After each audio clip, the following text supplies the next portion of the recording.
Ma la campagna parte da subito, fra l'altro sarà una campagna molto aggressiva nel senso positivo della parola perché saranno molto presenti nei media tedeschi, parleremo poi a quel popolo che sono i nostri primi ospiti graditi e ricordo che il Veneto ha oltre il 60% di turisti che è straniero. E gli influencer la quasi totalità viene gratuitamente, noi organizziamo ovviamente delle esperienze perché l'influencer ha bisogno di comunicare al suo popolo delle esperienze uniche, quindi organizzando esperienze uniche ovviamente riusciamo a avere appeal anche nei confronti degli influencer. Esperienze uniche sono che so, la visita da vicino della Cappella degli Scrovegni piuttosto che il volo col deltaplano da Grappa o da altri pendii, la visita che so di una città sotterranea, Treviso sotterranea o quant'altro. Sono tutte cose che dobbiamo comunicare che magari non sono note al grande pubblico e gli influencer amano vedere.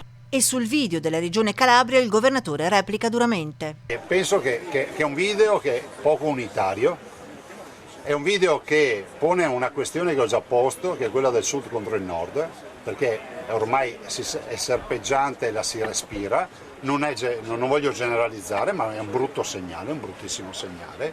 È un video che se hai il coraggio di farlo dovresti avere anche il coraggio di chiedere l'autonomia e dimostrare quanto bravo sei a gestire i tuoi territori.